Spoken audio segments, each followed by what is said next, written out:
Welcome to Pratidwani, where we try to humanize science. I am your host, GV Pawan Kumar. It is my delight and pleasure to introduce you to the guest on this particular episode, Neeraja Dashaputre. In this particular emergent series, as you know, we discuss people who are doing some very interesting work, and their emergent themes in terms of what they are doing is the point of discussion in this kind of an episode. Neeraja is a scientist very passionate about science education. Specifically, she has done some outstanding work related to science education related to chemistry, and has also developed many interesting avenues related to pedagogy and science education. She started as a chemical technology person in ICT Mumbai. Subsequently, she was at the US in University of Maryland, where she holds a doctorate in organic chemistry. And subsequently, she has also taught in some universities in the US. Before moving back to India, to IISER Pune, where she now is a principal technology officer who also looks at many interesting aspects related to pedagogy, science-related research, and how it actually can make teachers and better students through science communication, science education, etc., etc. So, welcome to Pratidwani. Thank you so much, and it's a pleasure being here. Yeah, my delight. So, Neeraja, tell us a little bit about how you got interested in science and your kind of origins. Where were you kind of born, and what kind of ecosystem in which you were exposed to science? So I would say I was born in a very privileged ecosystem. My father was a physics teacher, so he used to work in Modern College as a professor of physics in Pune. My mother worked in bank, but she was a chemistry teacher before she started working in the bank. So, and most of my families are actually teachers. Wonderful. So they work in some or the other college or university. And that's why, like, I always say that I didn't have a choice when it didn't occur to me anything other than science growing up. It was always very interesting. I was, again, privileged to be a part of Jnana Prabodhini as a student, where they encourage a lot of scientific projects and a lot of inquiry. Again, students are given a lot of freedom to try different things. So, there was National Science Congress, for example, and the school just let us be, and they said, go to National Science Congress, attend as many talks as possible. So coming to university, IUCA was a routine thing for us, being, in Prabodhini. So that way, it was a very conducive environment, I would say, to get into science. I also liked art a lot. So I paint. I also do pottery, on-wheel pottery. Oh wow! So, I did not know that. We'll discuss about that too. Yeah. So after 12th, I actually had two choices: art or science that way. But then I gave NID exam, didn't qualify. So I was like, okay, maybe this is not the path. Let's get into engineering and rather pure science. I wanted to get into pure science, but unfortunately, in Pune, other than Ferguson College at that point, there wasn't like a good BSc, MSc chemistry course, and I was totally interested in chemistry. Fought with my father because he wanted me to do a computer science engineering. And he, I think, got the forms of different rounds of admissions up to 8th round, every time convincing me, please fill this form of COAP, you should get into computer science. And I said, no, I like chemistry too much to really not do that. So, but then ICT was the other choice. So that's where I went to Mumbai. Thankfully, I got into color chemistry. So there I could... Oh, there is a specialization? Yes. So there we could so I could think about colors and chemistry together. So it was a very nice, wow, I would say, intersection of two of my interests. So even now, whenever I think about science and what to talk, the first thing that comes to my mind is color. Like I should talk about color in general and how we perceive color. Chemically, how color appears, physically, there are so many phenomena that light-related phenomena that occur when we are looking at color. So that's one of my really passion areas, I would say. After that, I think post-ICT, there wasn't much choice. It was like, do your PhD. Otherwise, post-BTech, you won't have too many options. So there I went to Maryland. And unfortunately, my guide lost funding. So I actually did TA my entire PhD career. Wow. So Okay, like 6 interesting. years of TA But ship. you can see that there is a big benefit out of it, right? And the Yeah. first time I did TA, I was so happy because I love teaching in general. I think it comes from the family where I hear a lot of stories from my parents. But I absolutely love talking to students. And then when I started thinking about teaching in depth, I realized it's not an easy activity. There is so much that goes on in making sure that you're able to get a behavioral change in somebody's, whatever they do. Like, it's not the content that we are just talking about. It's not the chemistry. We also want them to learn values and attitude and, skills other than the content, because content, as we know, is very readily available nowadays. Books, internet, everything is there. So how do we really get this to happen?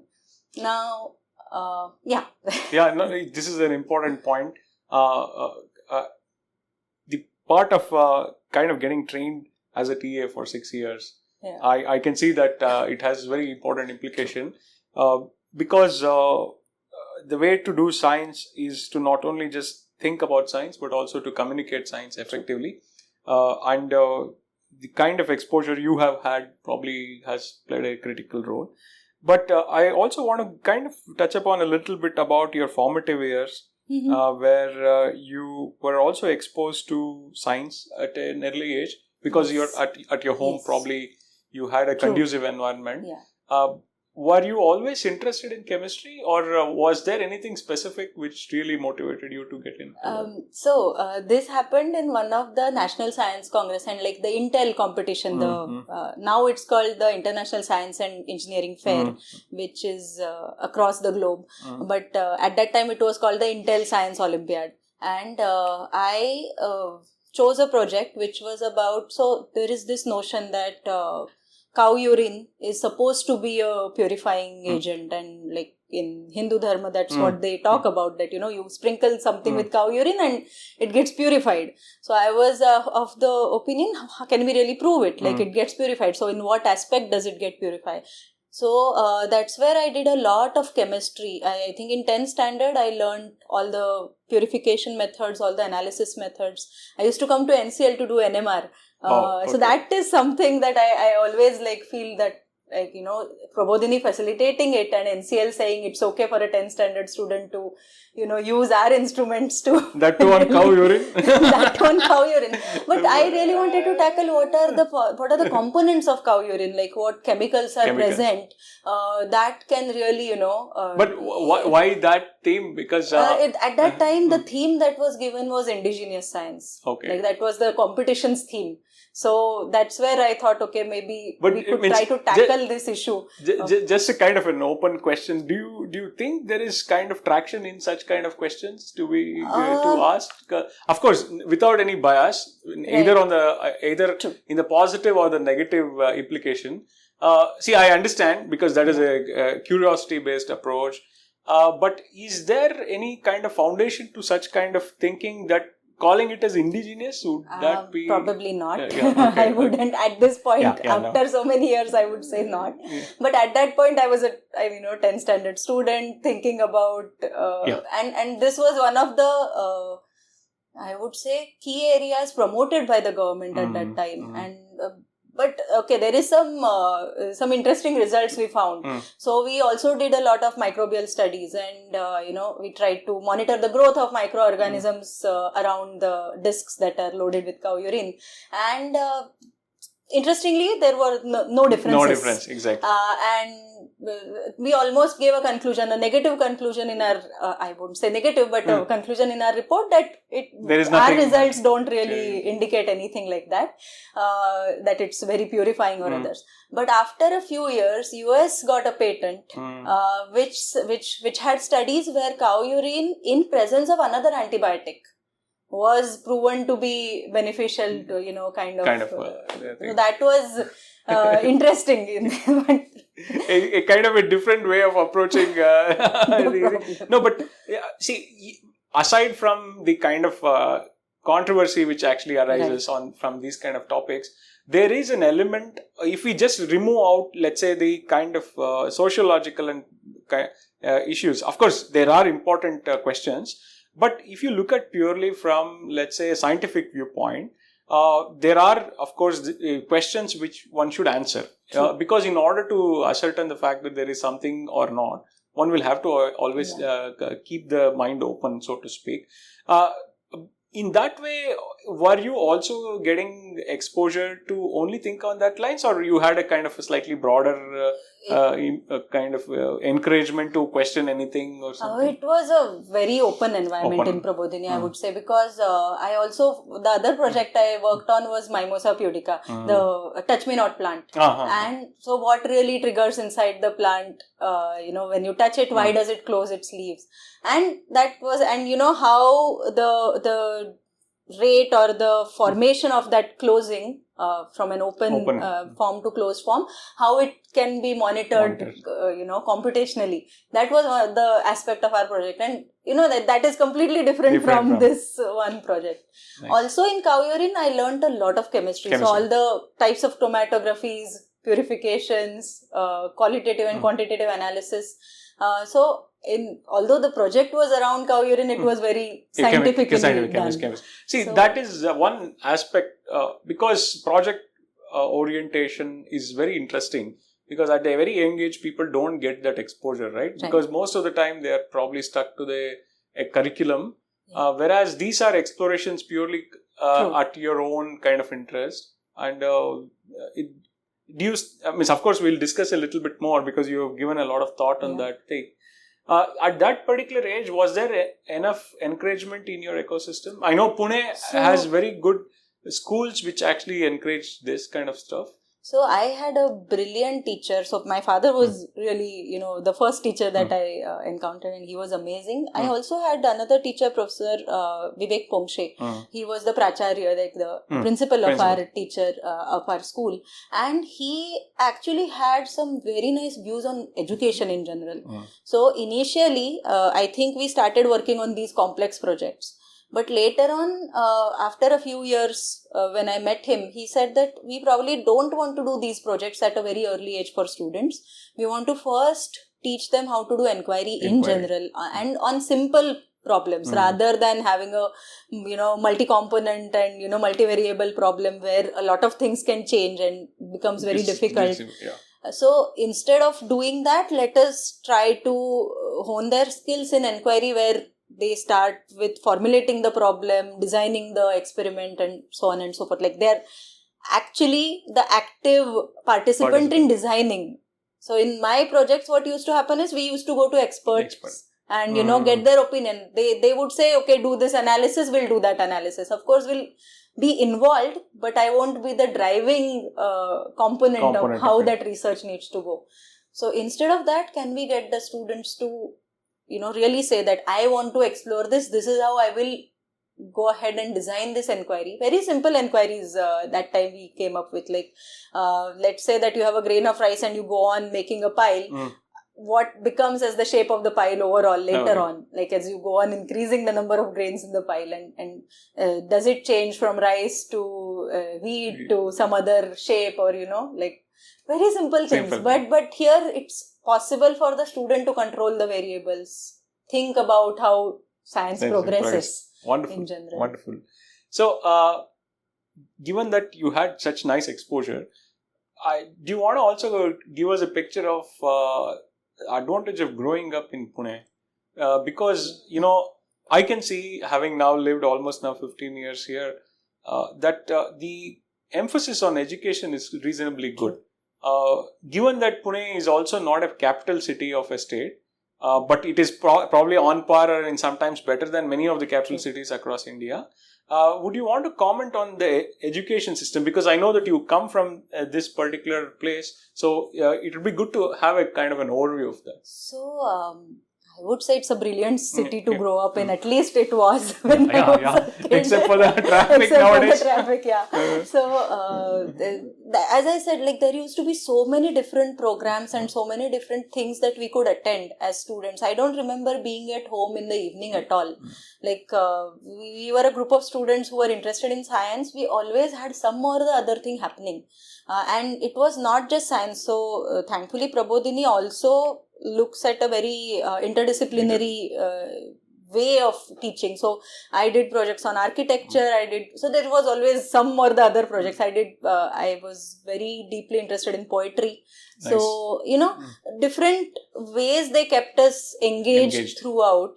And there was always somebody that you could go and ask your help.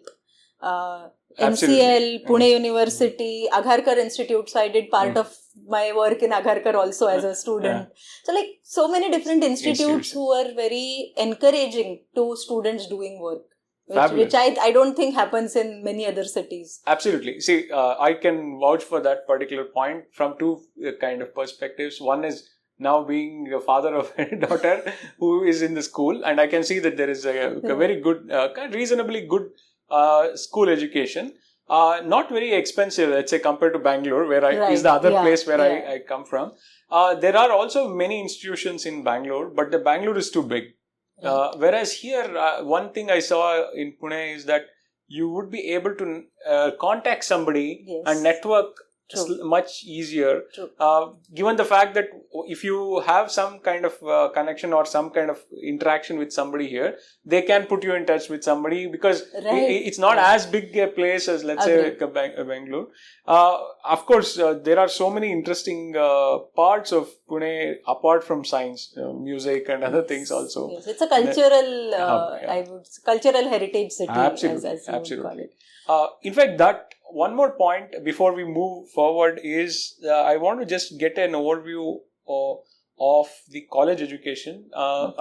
Because you directly went to ICT after your 12th? No, after 12th. Yes. After 12th. So I went to Ferguson College for 11th and 12th. Okay. But I'll be very honest, I did not attend many lectures. Is it? Okay. Because I was busy doing the cow urine project.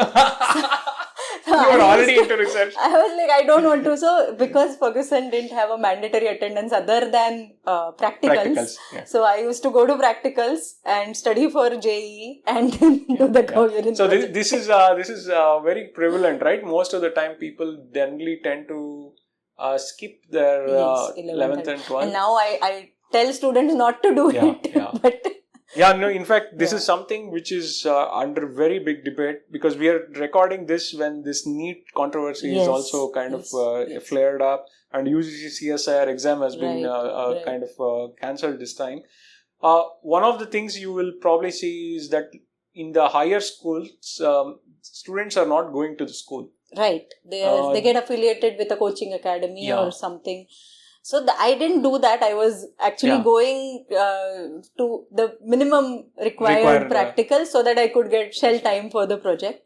But I see that problem arising because in two avenues. One is where we work with Olympiad students. Yes. So when we are training, these are brilliant students, exceptional in theoretical. Absolutely, But absolutely no exposure to how experiments should be done or handling and the hand-eye coordination of handling an equipment. So that's one place. And the other place also, when I taught the first year practicals here, I realized that these are the students who have never handled a burette or a pipette. Absolutely. Probably can't identify a burette from a pipette. So the first practical we started in chemistry was glassware. This is what the glassware looks like. This is how you measure with it. This is how the least count of every glassware is different, so on and so forth. But that wasn't the case earlier until the 12th standard marks were considered important, where the practicals had some importance. This is a very important point. I want to get your thoughts a little bit more on this. See, this is one of my major concerns, being also an experimentalist. And second point is also that the pandemic has kind of disrupted conventional education system. A lot of students in last 5 years who are actually coming to the institution with very high interest in certain subjects, most of them do not have exposure to laboratory science. In natural sciences and chemistry, for example, what you have been really working on, and even generally speaking in any other natural sciences, an education is incomplete without a good laboratory-based kind of approach. And second point is also that majority of the people who are now kind of trying to get interested in science have orientation only from a theoretical viewpoint, True. which means that it sometimes biases people who have access to technology, Right. where everything they learn either is from a book or a video or something True. like that. True. Which means that there are certain section of people, for example, let's say it's children from rural areas, Right. who actually have very good exposure to natural kind of environment, sometimes are not brought They into can't the compete with the and this creates kind of also an unequal situation. Absolutely. But I also found that a lot of students who come from not so mainstream places have better hand-eye coordination in experiments. True. Because majority of them probably will do very well if you give them, let's say, an integral to solve. Absolutely. Which is nothing against. In fact, I myself am a physics student and a professor, but without any grounding in physical reality, right, it probably would be a very big problem, right, going forward. Absolutely. So this is something that I have been kind of pushing when it comes to experimental science, is that it's the ability to come up with an experimental evidence is equally important for the progress of science, because all said and done, science is for humanity, for the society, and it needs to see its applications in the society. So unless we create skills in our students to manipulate experimental parameters, they will not be able to contribute to the society effectively. That is my, I absolutely agree with that. There is no doubt about that. You probably would be aware of George Whiteside's, there's a famous essay, very provocative essay in Nature. It's called as Let's Get Practical. That is one emphasis. Although I should emphasize a point which I expand on that, and I would surely want you to also expand on that, is that, see, one aspect is that benefit to the society, as you mentioned. The benefit, one is the utilitarian benefit, the other one is the intellectual benefit. True. Right? Because there are fundamental questions which might not give you a product right away. True. But there will be a jump in understanding of collective human knowledge. Right. For example, a person who is working on, let's say, a very pure mathematics problem would not directly contribute to, let's say, a device, or for that matter, even a theoretical physics, high energy theoretical physics. But our understanding deepens a lot. Absolutely. In that way, it is actually a benefit to society. I just wanted to clarify this point, and I suppose you meant the same stuff. Yes, and also like theories, I mean, how science progresses is that there are multiple theories, and one that holds the maximum weightage with respect to evidence is the one that prevails over time. So then, if we want to test multiple theories and, really, even the pure theories, I would say, you want to have the experimental evidence for it. So I don't think the two fields are very separate from each other. They rely on each other to really progress. So that's my understanding of this whole dilemma between theory and practicals. No, it's wonderful. They have to go hand in hand. Hand in hand. There is no other way. So, moving forward in the timeline of what you were doing, now that you are finishing up, you went to ICT. ICT is a very good school for both chemistry and technology. Yes. Because a lot of people, and recently I was talking to some parent who wanted their child to get into some kind of science-based stuff, but they were also looking at what are the avenues. And it happened so that the student was interested in chemistry. Right. And in that way, purely coming from a utilitarian perspective, chemistry actually has the maximum kind of applicability. Central science. So tell us a little bit about your experience of moving to Mumbai from Pune, and then getting into ICT, which is not an easy school to get into. It's also quite competitive to get into there. Could you tell us a little bit about that? So, I would say I was brought up in a rather protective environment here. Although, I was given a lot of exposure, it was always protected in a family, very nice family life. and always having mom and dad to support me throughout. My sister was there. So when I moved to ICT, it was like first cultural shock for me. So Pune has a very different culture. In Mumbai, it's all, I would say, a hodgepodge of different, aspects of the society coming together. At the same time, ICT also has multiple different types of people coming in. So in my same class, there was a student coming in, let's say, Mercedes-Benz every day, versus somebody who is traveling all the way from Kalyan, in the local for 2 hours every day, one-way travel, and they're studying in that local. So like it was a very diverse kind of environment that I got suddenly exposed to. Initially struggled a lot making your identity in that whole group, because it's very different from what it was in what it was here growing up. So I would say it was a learning experience. Again, the teachers at ICT were brilliant, I would say. So throughout my life, I've been fortunate to have wonderful teachers, be it in school, be it in college, or even later on during PhD. I was always fortunate to have these people as role models. Like, I remember when I went to ICT, and there were some other people, some of my other friends who went to other engineering colleges, and one of the conversations used to be like, "Kaise chal rahe classes?"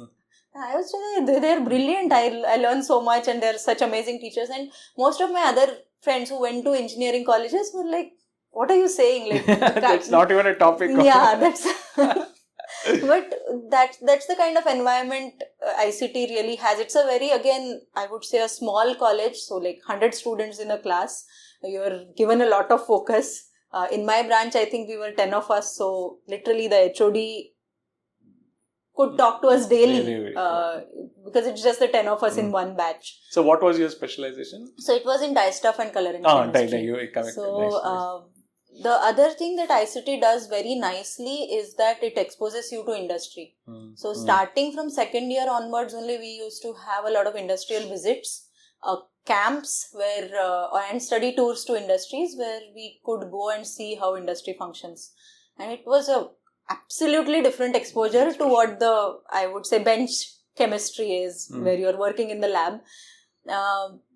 We went to Ankaleshwar, Vapi. There are a lot of chemical industries within Mumbai, Ghada Chemicals, and all of these other places that we went to. And that definitely adds to your perspective about how science works in society, and how the small experiments that you do in the lab actually magnify when they go to industry. So that I think was a unique feature of education at ICT, which probably doesn't happen in many other engineering colleges. I don't even know whether IITs do that, where they push their students to go and talk to industry.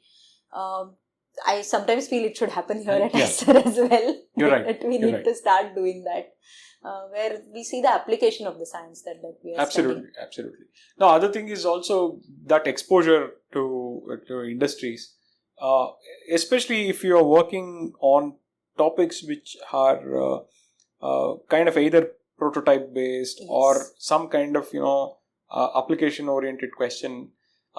The deployment of that knowledge would be an industry, right? Because when it comes to industry, the question of not only the laboratory aspect, but the scaling, the quality control, there's a lot of science behind that. And that is an important part of it. I wonder, one of the things I wanted to ask you, since you have this kind of background, is there enough understanding even among engineering students about these things?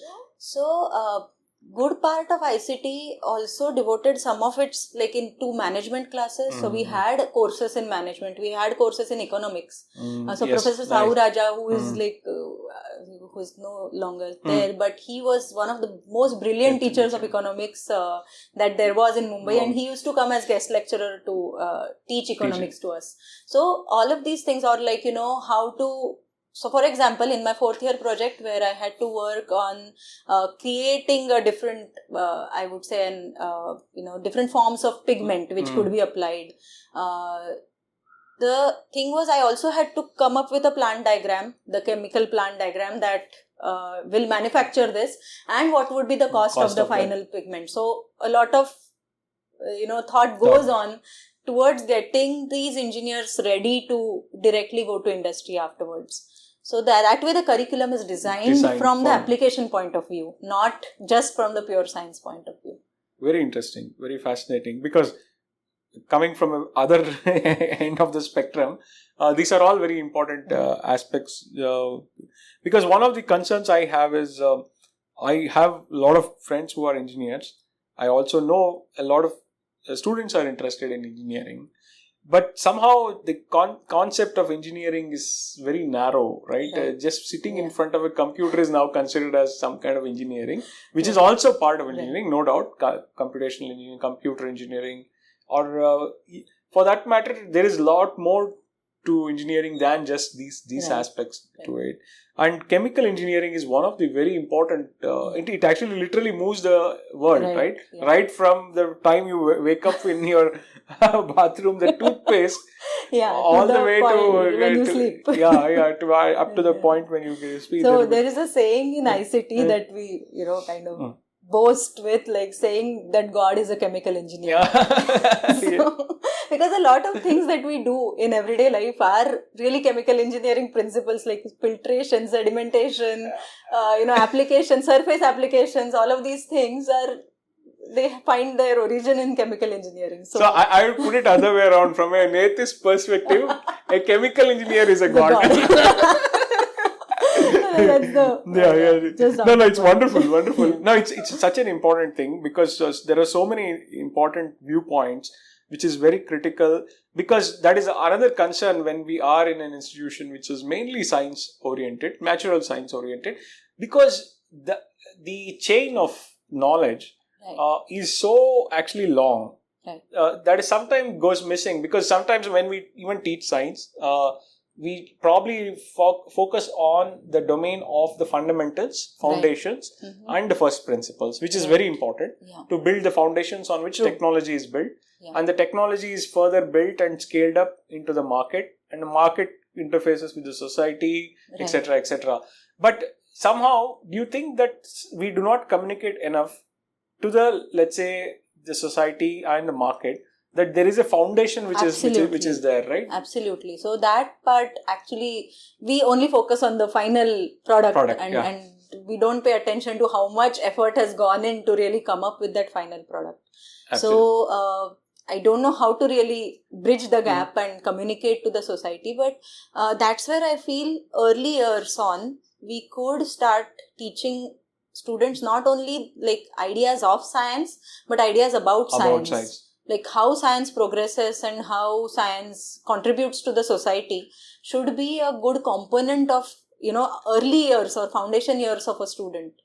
In school, very often, like, we are only teaching content, this law, that law, this reaction, this is how this biological process happens. But how did we get to knowing that, and from there, how has it helped in, how this particular discovery has helped in progress of society, should be like a good complete circle that needs to You just made a very strong case for history of science, right? Absolutely. History and philosophy of science, of course. Yes. This is so important. I totally kind of, agree on the point what you're mentioning, because what you now mentioned is a very big lacuna in our education. Our education system is good in some sense. Right. It trains people in certain things. Of course, again, a set of society, because there's still a lot of things which has to happen for different parts of the society. But having said that, there is so many aspects which we don't really emphasize on. As you mentioned, the evolution of the knowledge, which is so critical. And therefore, podcast, actually what we are doing is towards that kind of a motivation and other things. So this exposure to chemical technology probably also helped you to widen your viewpoint, like you are reading and studying economics, which is actually one of the very important topics which general science students don't do. And struggle later on when they join industry. Exactly. Yeah. And making budgets, annual, APIs and other KPIs, it becomes difficult. Absolutely correct. To justify. In fact, You're absolutely right. In fact, there is even stronger case if you are doing something like chemical technology or chemical engineering or industrial engineering. You have to have that have that exposure. So from ICT, again one more change to Maryland. Okay. So, tell us about that transition. Okay. So before that, I should tell you about women in chemical engineering. Yes, please. Because please. That is the one thing that drove me to pure chemistry. Wonderful. Because okay, so in my class, out of 100, there are like 10 girl students. So rest of all are boys. So it's anyways considered as not a field for women. Like chemical engineering or technology at that point at least wasn't considered. So for example, when I chose chemical engineering, my father said there is this college MIT in Pune. They have petrochemical engineering. Let's go and visit. So I went there, and the lady who was that we were talking to, she very directly told my father, don't get her enrolled here. She'll be the only student who is a girl in the college. So don't come to our college basically. So we said okay, then that's where we went to ICT, where again the ratio was really skewed towards boys. Yeah. So how many were in your class? I think so. Out of the 10 students, 10 or 11 students in DIE stuff, 2 girls and 8 boys. Wow. Okay. So that was the And what happens is when it comes to industrial jobs, which is the more technically challenging part, which is plant management or working on the shop floor, really controlling the chemical plant aspects, it's typically given to boys because of odd working hours, because of the kind of other workers that are there. So ICT, for example, in my branch, there is this UBAC internship that is given to the top 2 students who can go and intern at this particular company. But they told me, no, you're a girl, you cannot join. So that's where I started realizing that although I love this part, but I can't be the plant operator. I can't be controlling the magic of, or controlling I would say the equipment where the magic happens. So that's when I realized I have to go to pure science. Pure R&D related projects. Is that the situation even now? It has improved definitely, but still it is very similar because of the nature in which these plants are operated. They are very often situated in a very small town away from the main city, and you have to be aware of the social aspects that happen. So that's where I didn't do my internship in a company. Then I went to DRDO or DIET. So there I worked on a completely different project other than chemicals or other color chemistry. But that's where I realized that I need to do pure science more than as a woman. If I want to continue working in the technical side, I need to do pure science. So that's where Maryland comes in. Yeah. Now, before we get into Maryland, were you a bit disappointed that you could not go? I was very disappointed. I was naive and disappointed, I would say. I even fought with our professor at that point that, you say that this typically is given to the toppers. Why are you not giving it to me? And there was a fight, and that's where they agreed to letting me work in DRDO. Yeah, it's kind of discrimination, but also it's actually a very complex situation, right? Yeah. Because it's not. As I said, I was naive at that point, and I said that this is an injustice happening towards me. But now I realize staying there for 2 months, 3 months alone in that plant where there is absolutely no other female.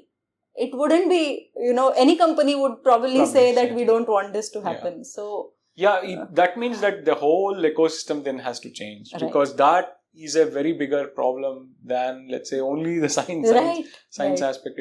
So, these are the stories which are so important, because generally we don't, as scientists and people involved in education, we of course sometimes think, okay, there is some particular things which are not correct, but the problems are much bigger, right? Because we are cog in the bigger wheel of the society. Absolutely. And it's a very interesting point. So there's also an interesting story. So George Stephanopoulos, he is I would say the godfather of chemical reaction engineering. So he wrote the Bible, pretty much, which is like a book that is considered as the book for CRE. And he had visited ICT once. I was not a student then. He visited before I went, but there he gave a talk, and during the talk he saw that there were like 6-7 girls as compared to the entire audience is filled with male audience. So he stopped the talk in between and said that you guys are doing such an injustice, because these few people who are sitting here are actually really good at chemical reaction engineering, and because he was again coming to kitchen science, where most of the processes that happen in the kitchen are some or the other way related to chemical engineering. So he emphasized in his talk, so this is a story that is told to me, but again I kind of relate to it, that everything that we do in kitchen is some or the other way related to chemical engineering. Absolutely. So if we want to bridge the gap, we have to promote more and more women into the field and make it safer and easier for them to be a part of this. Especially coming to the Indian society, see, there are certain skills which women actually have better grasp of. For example, I'm nowhere actually telling that women are mainly confined to kitchens, but they have better understanding of how a house works. This is no way to tell, it is not a black and white thing. I'm not actually even demeaning any man who is involved in that. But it's not only India. Probably across the world, it is the way it is. Hopefully, it will change slowly, and probably it will also see science in a slightly more different perspective. Because we want to have those voices in the way science functions. So we should create these avenues for them to be involved from the beginning. So not only from the school years, but later on, all of these things have to be thought about, like how equitable is the distribution when it comes to internships, when it comes to scholarships, and how can we promote more girl students to get motivated to be in science. Absolutely correct. This is such an important point, and it's very pertinent. So now the transition from Mumbai to Maryland, how was it? Again, cultural shock, but now I was much better, I would say, than Mumbai already had set you up. Yeah, it seasoned me a little bit. In Maryland, I was again fortunate to be in Professor Deschong's lab. So he was, I would say, probably the best chemistry teacher I've seen so far. Very, very good at communicating, and his classroom lectures as well as labs were amazing. Like, he really knew how to make you think as a student. When I said after my first summer, I told him, Professor Deschong, I really love teaching. I've realized it. I've taught one semester and now I understand that I love teaching. So he encouraged me to be a part of this university teaching and learning program. So Maryland has this learning center, which works across departments and which trains graduate students who want to go into academia. So there is this Building Future Faculty program, which is for people who want to get into research, like a research related academia or core research academia, I would say, where they are taught how to write grants, where they are taught how to write proposals, defend different things, and the part of jobs that we probably get trained as we go on, they try to train graduate students beforehand.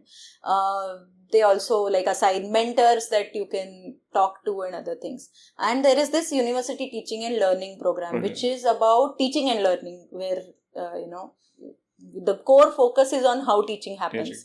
So this was a 3-year program.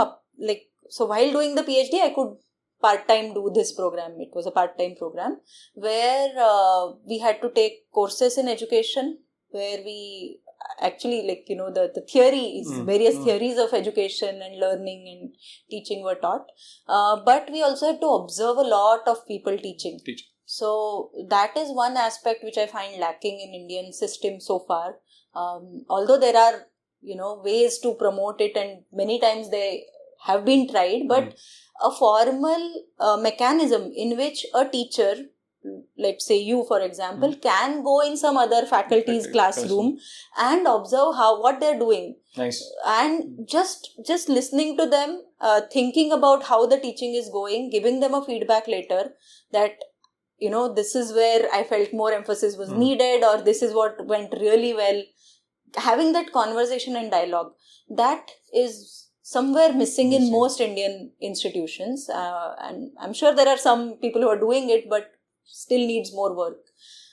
So in that classroom observations, we had to observe, of course, chemistry and science people. We also had to observe non-chemists. So for example, one of the people that I observed used to teach piano. So how does a piano instructor shape the instruction for students such that their hand-eye coordination increases? And from that, what I could pick and reflect was, how can I teach it in the lab when they're handling a particular equipment? So he used to always say like, what is my right thumb doing? What is my left thumb doing? And things like that. But making the students conscious about what their hands are doing. So when we are, let's say, teaching how to really handle a very precious and a very difficult instrument, can we use a similar approach? So I would say I learned a lot from non-science teachers than I learned from science teachers. No, this is wonderful. What you're just mentioning is something very important. In fact, I can also now see why you have been very passionate about also the laboratory aspect of teaching. It is actually one of the biggest lacuna, in my opinion. Natural science is wonderful, but there is a big hole in education, not just in Indian education, but anywhere else, that we tend to actually give overemphasis on only the classroom lecture viewpoint, which is important, but incomplete. True. Right? Absolutely. Because, you really literally bring the whole science to the table by doing a laboratory stuff. Absolutely. And this connection of, let's say, music and musical instrument, because even there is learning which is happening. And sometimes the learning is very effective, right? True. Much, because everybody with some training can become a reasonably competent music player if they practice for a long time. Whereas you will not see a reasonably competent chemistry or a physics kind of person even after a long period of their life, if they may have left it. True. That's something which is very, very fascinating. No, and I personally felt like I learned from the non-science or non-chemistry teachers a lot, because there my mind was only focused on what they're doing with the students rather than the subject aspect. So I always encourage people to go and sit in some other classroom, go and sit in physics, biology, various anthropology. So one of the sessions that I attended was actually how to train dolphins. So one of the professors was working on training dolphins to do particular tasks. So how do you instruct animals, for example, and getting them to do things that you want them to do? So that was a fascinating experience of 3 years. We had to do a project, we had to train a lot of people, we had to do our own teaching. And we had to get it observed by some senior professors. We had to have a mentor. So it was a very well-rounded program of to get people interested in teaching and getting them better at it. So that's why post PhD I didn't really think about getting into research. I was totally dedicated to this is such an important point. In fact, I'll come to that particular transition too, because I want to really pick your brain on that. And most important thing, in my opinion, again, because that is equally important than, let's say, people only just thinking about a postdoc. But this is such an important kind of step what you've taken. Before that, I just want to emphasize that viewpoint, what you mentioned, that sometimes you don't grasp how teaching is done if you have too much of knowledge of that subject. True. There's also something biased in some way that, he's saying this, I should have said it some other way, or he should have used this example instead of that. There's something called as curse of knowledge. Maybe you would have heard about this. In fact, I have also seen this. In fact, personally also I have seen that. For example, watching a YouTube video on physics is very difficult sometimes for me. Which, of course, it will be interesting. But the fact that you sometimes go into details Of course, it will be always enjoyable to really course. grasp, look at it Yeah. from a different viewpoint. It does happen that way. It's a very important point what you're mentioning. But is there a way to kind of detach yourself? So nowadays I have started getting better at it. So Yeah. one of the things we had to do after observing somebody teach was to write reflections, like long reflections of what happened in that classroom. We had to have discussions with them before and after, and kind of write that whole experience as a piece of reflection. And that's where I think my current interest is, which is how can we get people to reflect more. Because that's, I think, the core to learning. Yeah. Once you reflect, you start realizing what you know, what you don't know, what went well, what didn't go well, and so unfortunately, this is not taught in most colleges, or even say when somebody starts teaching for the first time, hardly anybody tells them, okay, after the lecture, sit down for some time on your own, think about what happened in classroom, write it down, revisit it after some time and think, would it have been better if I had done this? Or, this was the question from students. What does that really mean? Like, when it comes to misconceptions, when it comes to difficulties that they might be facing and other things. So that is my core interest nowadays, is how can we get people to reflect? This is wonderful. That's the core research topic that I'm working on. But I want to revisit the part about laboratory instruction that you were talking about. So in the education language, it's called a complex learning environment. It's extremely complex. What happens in a lab? So let's say in a chemical lab, or even for that metaphysics lab, so many things are happening at one point. Your hands are working, your eyes are observing something, your brain probably is thinking something else. You have to record, you have to observe, you have to also think about what next step is. So it's like from a learner's point of view, it's a very complex experience that the learner is going through. So then how can we make it easier for the learner?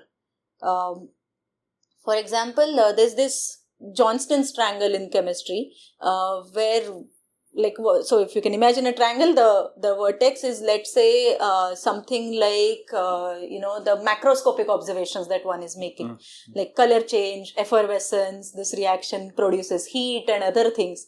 But there are a lot of sub-microscopic things happening, which the learner hardly pays attention to. Like, you observe color change, you write down that the color change has happened, but you don't understand what is happening at the molecular level, why that color change has happened, what is the chemical reaction. Very often they'll be probably able to tell you that chemical reaction, but what is the mechanism, what is the energetics, what is the kinetics of that particular phenomena that is taking place. So let's say, like, simple titration, right? The phenolphthalein changes from colorless to pink. Why did it change pink? What is the concentration of different species in the flask as it changes to pink? Very often, if I ask this question to any student, even our ICER students, like, what is the form, the acidic form versus the basic form of phenolphthalein in the pink? Like, if I have a flask of pink phenolphthalein, what do you think is present? So they would say all the molecules are, in the basic form. That's why it is pink. Without realizing that the pink color will appear even though there are, like, the acidic form present, but the basic form needs to dominate, maybe have tenfold more or so to give you that pink color. So being able to visualize what is there in the submicroscopic thing. And the third part is the representation part, where we are talking about how to represent this particular chemical reaction such that it is communication based. You're able to communicate what you just did or observed in the lab. So that, I'm pretty sure, happens in physics lab as well. Like, your hands are busy doing the experiment, but the brain could be wandering off. And no, this is very, very correct. That's how do we connect it for the student such that it becomes easier for them? Has been a challenge in, like, I think chemistry labs as well as I think any bio labs, physics labs. So when you're thinking about these kind of questions, how do you approach this kind of thing? Because you will, of course, think about the science, but as we discussed, you have to also kind of go a little meta. Yes. Right? It's not an easy thing. For people who are mainly trained in science, you invariably try to get into it. Right. And sometimes you don't worry about the other aspects because you're taught to remove all the unwanted details. Right. And therefore, your core question would be only that part of it. Whereas here, you have to step back a little. True. And it's actually a skill, right? Yes. It is a developed skill, I assume. Yes. But is there a way you have been training yourself or thinking about or... So when it comes to labs, there are a couple of approaches that have been tried in education which have worked well. One of them is this pre-lab, post-lab approach, wherein you don't start with the lab directly, but you ask a few reflective questions. You give them the procedure, you ask them a few reflective questions before you actually go and do the lab. And let the discussion happen within classroom before you actually do that step. So for example, in chemistry, we have like drop-wise addition or dump the entire solution from one flask to other, or like add from flask A to flask B, but never flask B to flask A. So when they're reading the procedure, unfortunately, if you directly put them in the lab, and this is how more often things happen in most colleges, is that they go to the lab, they're given a manual, they have to follow step by step, heat this, filter this, or whatever, whatever is the steps. They are focusing on what is happening in the procedure. They are not thinking about what is happening chemistry-wise. Yeah. So it's like, we call them cookbook experiments. It's like following a recipe. Exactly. Yeah. Coming up with a paneer ki sabzi is what I always say, like add this, chop this. You don't think about what is happening inside. And that's why to make them think that, you have to first do this pre-lab exercise with them.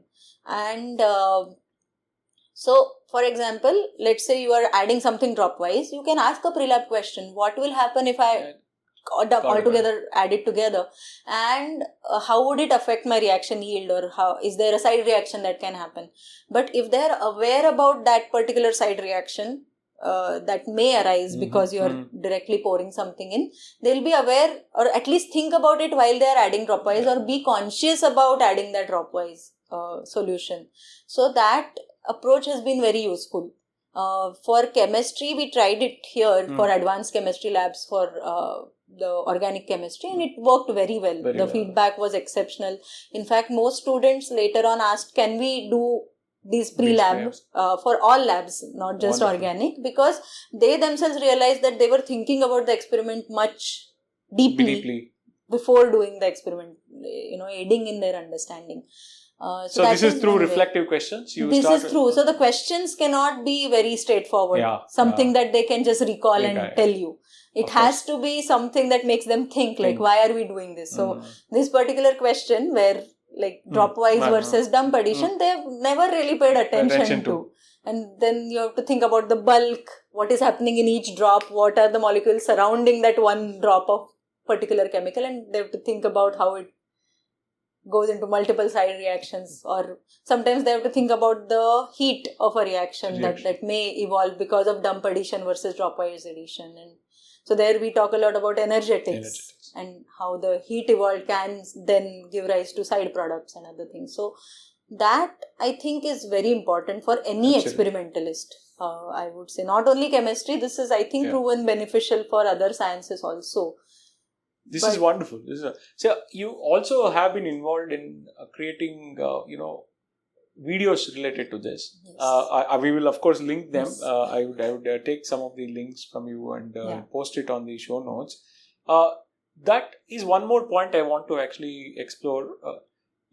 Given that education kind of dimensions have changed, thanks to actually the technology which is available nowadays, because even for that matter, the way we are trying to record it is going to be uploaded online. Yeah. So the dissemination and information availability has been kind of literally revolutionized. True. Right? Because now it's a matter of few clicks of a button. Absolutely. Everything is available. Which means that students who are now getting educated in science, either for a research viewpoint or any other avenues, have to also get exposed to these kind of technologies. Right. Because it's just it's kind of an extension of writing, right? Because that's a kind of thing. Is there a concerted effort in science education on these questions? Like how do you put together not only the knowledge what you're developing, but also that knowledge has to dissipate in the society. And there are now technology available. Is that also a part of the questions what you asked? There are various, when it comes to technology, I think there are various ways science education has looked at technology. So if we start from like very early 1970s when the technology became prevalent with computers and other things, the initial question was, does technology aid in learning and how much should you use in classroom? And there is a huge debate that goes on in education. Now, I think we have found some conclusive evidence. Initially, it was the first studies revealed that it doesn't really matter what technology you're using. And that's true, because what really matters is what the learner is doing.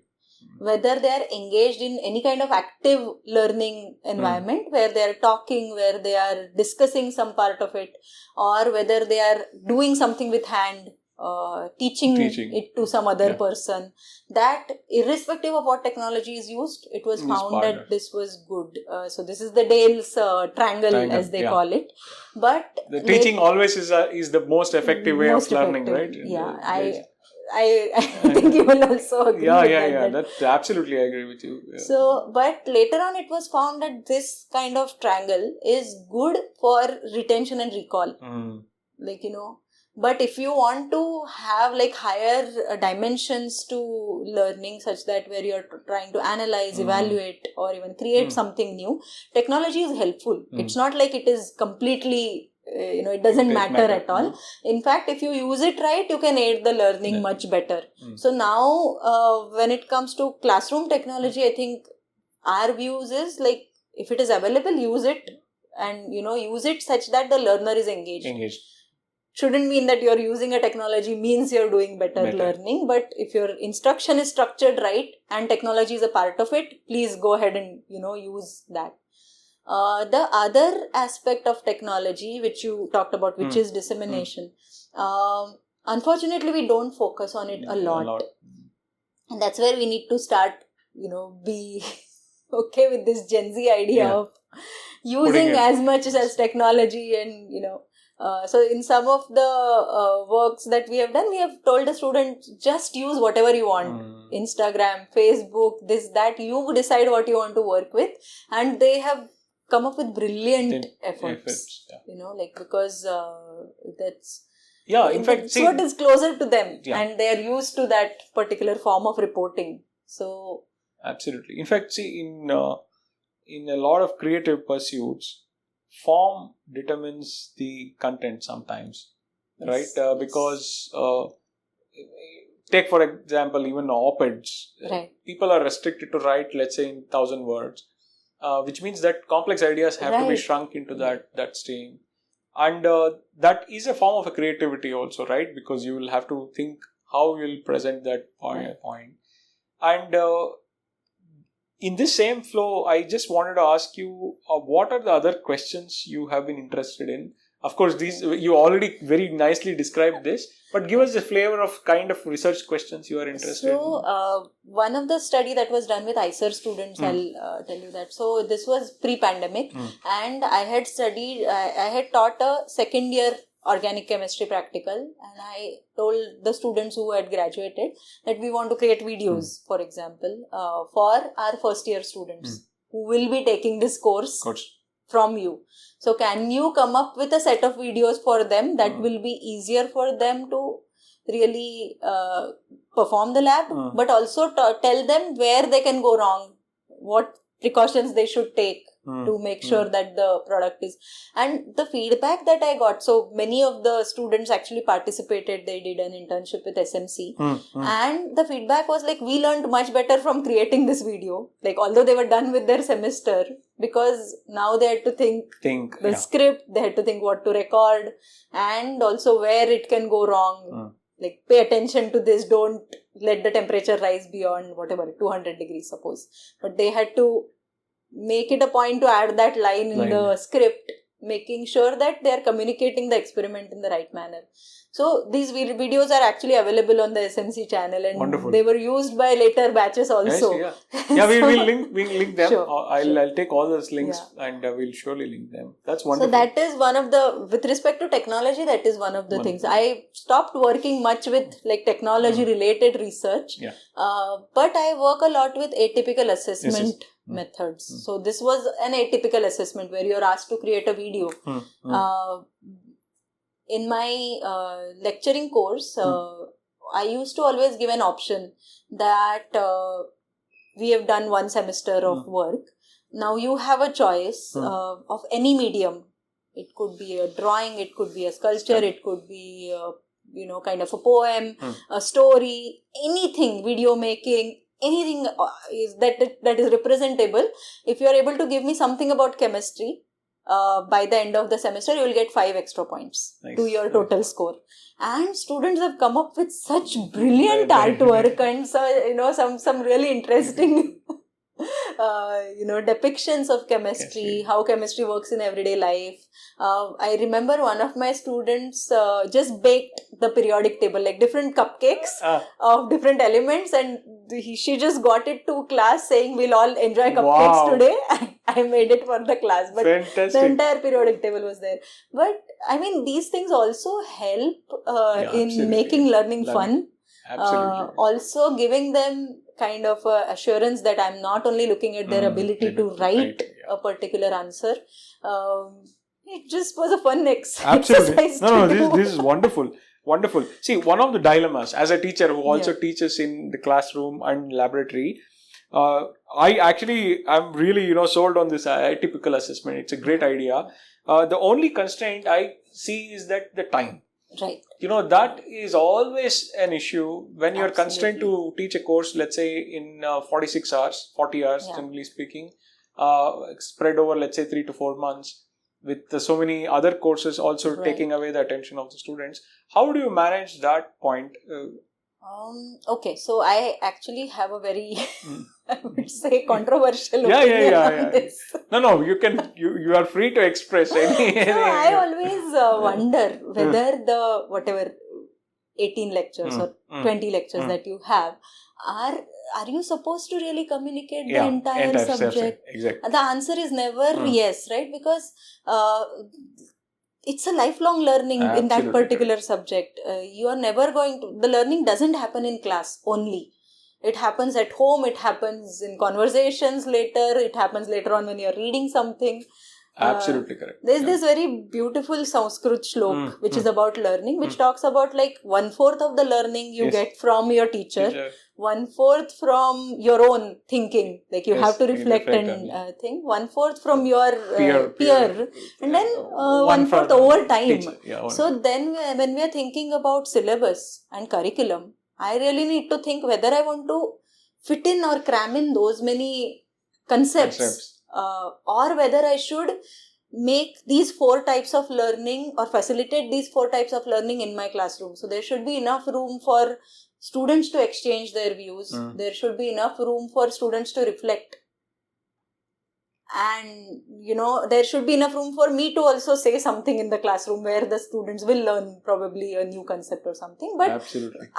And there should be enough room for me to make them a lifelong learner. This is something I have also resonated. I have written blogs on this exact shloka also. It's a very fascinating concept. In fact, I really think that is the way to approach teaching. Again, it's a personal perspective, but it's a great concept. So, now that we have discussed many of the interesting questions, what you're interested, and also kind of points what you have been looking at, tell us a little bit about what kind of questions you would want to also explore going forward. Is there any kind of interesting project you want to really get into, or you have already been working on? So, one of the things, as I was telling, is about laboratory instruction. How can we get the complex learning environment make it simpler towards the outcomes that we want from the learner? That has been one of the key focus areas. The second aspect is actually in teacher education. How do we train teachers to teach in a particular manner such that the learning becomes effective? In both of these, the common funda is, I think, reflection. So, pedagogical practices that aid reflection and how do you facilitate that Facilitate in that. the classroom has been my main focus of things. So like coming up with lab modules where these pre-lab questions, reflective pre-lab questions are designed, the learner goes through the experience and then looking at whether these experiences help them to do something or learn something better is the lab aspect of things. I love coming up with different modules. Everyday sample based modules. So let's say when we are talking about antacids, we don't want to just work with bicarbonate or the pure samples, but let's take something from the market. Let's try to do the chemistry with that. And there they realize there is just so much scope to ask questions now, because the composition changes. There are sometimes excipients added which will act as slow release of that particular active ingredient. So how does that change the titration reading, for example, is that one aspect. The other aspect is pedagogical aspects in the class where we can aid reflection. So this is, I think, a concept that you are probably most aware of. It's from Eric Mazur, which is his peer. But what you are really doing in that is you are helping them to reflect on their own answers. And so let's say that there are two, for the people I think who are listening and probably don't have an idea, if there are two groups of students who have different views on something, you get them to interact exchange.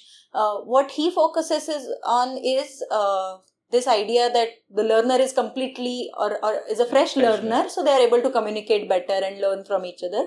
But I also want to look at it from the point of view that you're giving that learner a chance to reflect and say that, okay, I was thinking about this problem in this manner, but there is also this other approach. Now, how has my thinking changed because of this interaction? And do I want to change my answer because of it? So that is a way to make them reflect. So how can we get students to reflect and how can we get teachers to reflect has been because as teachers, I think there is no other way to be a better teacher than reflecting. No, this point of reflection is so important because we are always caught up in that in stream of just moving forward. True. In an essence, it's actually 2 steps forward, 1 step back, right? Because then there is still a progress made, but not without any, assessment. True. And so that is our assessment. Yeah, exactly. Because most of the time, you also get assessed by the students, but there the assessment is very different. True. Because they are looking at from their perspective, but the teachers themselves can look at their own things in a slightly different context. One more kind of broad question which I would want to ask is, this way of understanding science education and other things, given that you had a background in organic chemistry and you broadened your scope, if somebody wants to take up such kind of a career, I think we should have far more people like you than what we have. Not only in India, but anywhere else. But in India, we badly require such people because I think we are too kind of concerned about only getting through that one exam. Because education is not only about that, right? But can you give us a little bit more of your thought on how, if somebody wants to take up this kind of a career, which actually is, again, in my opinion, very important. Could you please tell us a little bit more? So, unfortunately, as you said, in India, there is not huge scope for this, although it is coming up. It is definitely shaping up in last few decades. Because again, we have to really realize that our population, looking at the kind of situation that we are in economically, we have to come up with people who are able to perform a particular task. And then, giving a lot of thought about these other aspects of learning becomes a little immaterial when it comes to that final outcome. And that's where it's more society driven kind of an approach that India has taken. And sorry to interrupt, but the thing is, in fact, what is done in this way actually has a greater impact, right? True. Because in fact, most of the time, or if you confine only to, let's say, research laboratory, Right. you might actually push the limit a little bit. True. But True. bringing But we also pedagogy have to is- think is- about how these teaching practices have evolved in India Mm. and when they evolved. So post the British era, when there Yeah. was really a need to come up with workforce, that's when most of these practices have shaped. So slowly now we are coming out of it is what I would think. And so for example, NEP, now NEP talks, so I think in 2005 was the first time the documents from the government started talking about constructivism.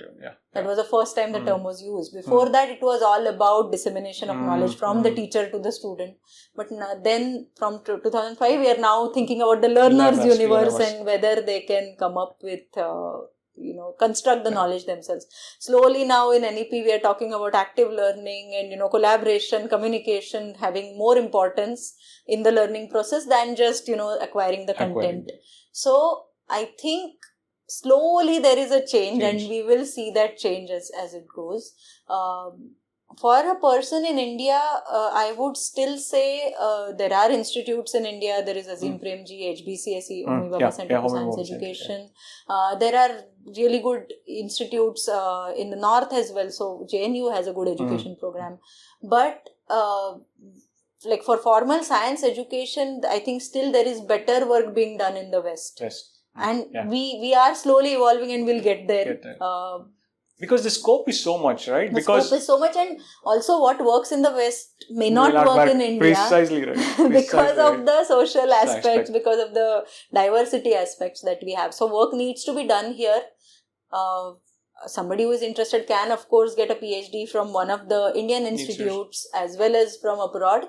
But they have to come back and be okay with working and fighting the system here somewhere. Is that the reason why you came back?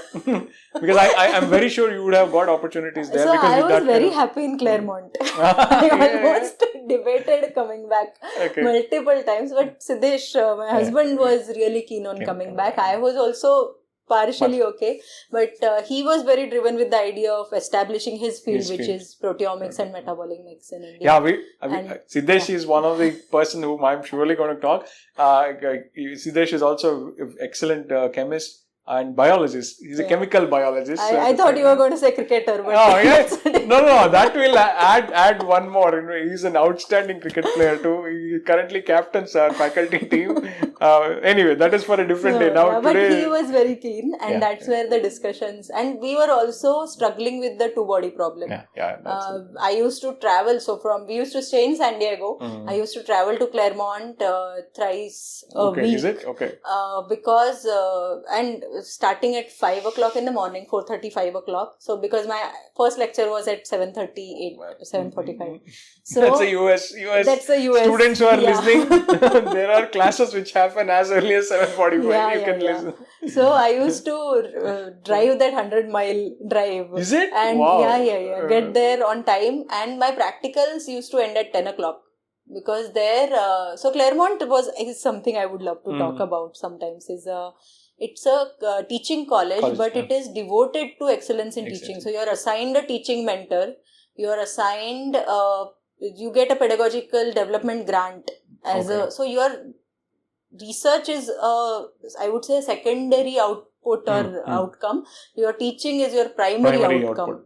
And that's why there was a lot of encouragement from within the system to try new things. Nice. And that's why the teachers are supposed to be there for the entire 4-hour practical, not your TAs. So so that's where my lab used to end up at 10 o'clock. So then I used to drive back.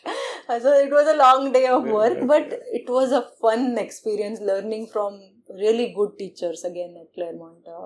My teaching mentor, Professor Black, he used to teach the entire course in a flipped manner. Nice. So he never gave a single lecture.